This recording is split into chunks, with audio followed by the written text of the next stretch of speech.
بسم اللہ الرحمن الرحیم۔ اندلس کی کہانی عروج سے زوال تک ایک سبق۔ صدیوں پہلے جب دنیا جہالت کے اندھیروں میں ڈوبی ہوئی تھی، تب یورپ کے ایک کونے میں ایک ایسا چراغ روشن ہوا جس نے عدل، علم اور تہذیب کی روشنی پھیلا دی۔ اس سرزمین کا نام تھا اندلس، اسپین۔ یہ وہ وقت تھا جب مسلمانوں کے دلوں میں ایمان کی حرارت، کردار میں اخلاص اور زندگی میں اللہ کی اطاعت تھی۔ فتح اندلس، ایک عظیم آغاز۔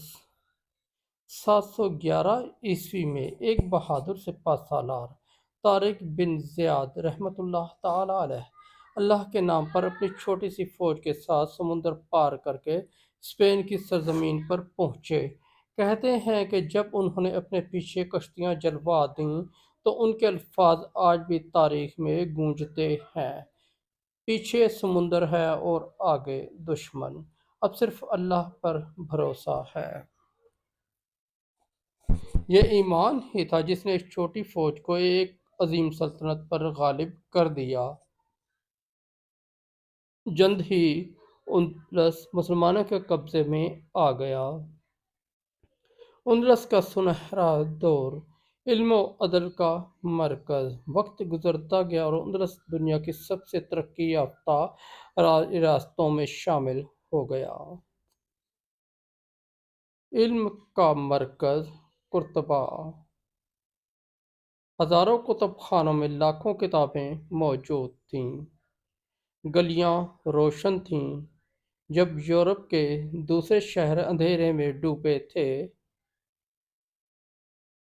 مسلمان، عیسائی اور یہودی امن کے ساتھ رہتے تھے۔ یہاں کے حکمران جیسے عبد الرحمن سوم نہایت عادل اور علم دوست تھے۔ انہوں نے ایسا نظام قائم کیا جہاں انصاف، تعلیم اور ترقی ہر ایک کے لیے تھی۔ اندلس کے علماء نے طب، ریاضی، فلکیات اور فلسفہ میں دنیا کو نئی راہیں دکھائیں۔ یورپ کے لوگ یہاں آ کر تعلیم حاصل کرتے تھے۔ زوال کی ابتدا، جب دل بدل گئے۔ لیکن وقت ہمیشہ ایک جیسا نہیں رہتا۔ مسلمانوں نے جب دنیاوی عیش و عشرت کو اپنا مقصد بنا لیا اور اللہ کی اطاعت سے دور ہونے لگے تو زوال کا آغاز ہو گیا۔ حکمران آپس میں لڑنے لگے۔ ریاست چھوٹے چھوٹے حصوں میں تقسیم ہو گئی۔ اتحاد ختم ہو گیا۔ دشمن مضبوط ہوتا گیا۔ یہ وہ لمحہ تھا جب اللہ کی نصرت دور ہونے لگی۔ عیسائیوں کی واپسی، اندلس کا چھن جانا۔ عیسائی بادشاہوں نے اس کمزوری کا فائدہ اٹھایا اور آہستہ آہستہ اندلس کے علاقوں پر قبضہ کرنا شروع کر دیا۔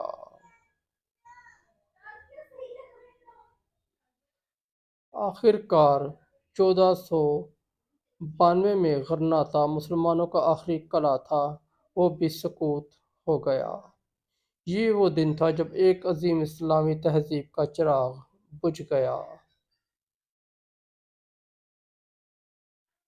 کہتے ہیں کہ جب آخری مسلمان حکمران ابو عبداللہ غرناطہ چھوڑ کر جا رہے تھے تو وہ رو پڑے۔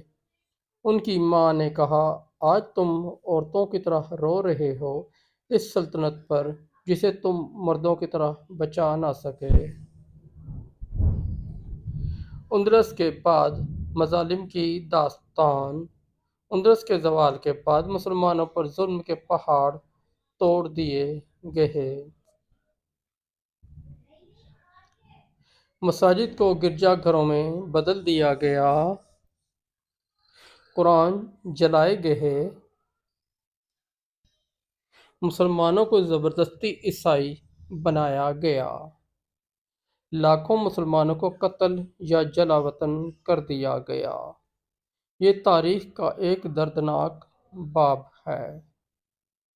اندلس کا سبق ہمارے لیے ہدایت اندلس کی کہانی صرف تاریخ نہیں بلکہ ایک آئینہ ہے، اور یہ ہمیں سکھاتی ہے جب مسلمان اللہ کے دین پر قائم رہے تو دنیا پر غالب رہے۔ جب انہوں نے آپس میں اختلاف اور دنیا کی محبت اختیار کی تو زوال آ گیا۔ اتحاد میں طاقت ہے اور تفرقہ کمزوری۔ آج کے مسلمانوں کے لیے پیغام: آج اگر ہم اپنی حالت دیکھیں تو ہمیں اندلس کی یاد آتی ہے۔ اگر ہم چاہتے ہیں کہ دوبارہ عزت اور کامیابی حاصل کریں تو ہمیں اللہ کی طرف رجوع کرنا ہوگا۔ قرآن و سنت کو اپنی زندگی کا حصہ بنانا ہوگا۔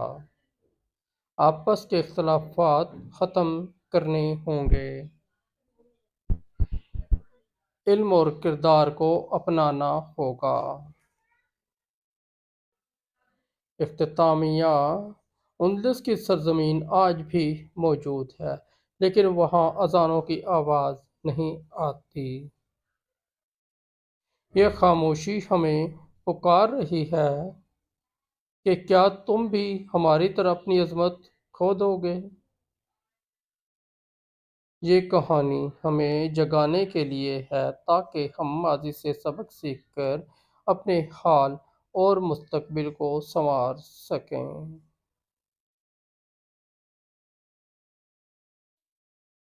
دوستو، اگر آپ کو ہماری اسٹوری اچھی لگی تو ہمارے چینل کو سبسکرائب کر دیں، اس ویڈیو کو لائک اور دوستوں کے ساتھ شیئر کر دیں، اور ہمارا دوسرا چینل ہے جے وی انصاری، اس پر بھی ضرور وزٹ کریں، اس پر آپ کو بہت اچھی اسلامی اسٹوریاں ملیں گی۔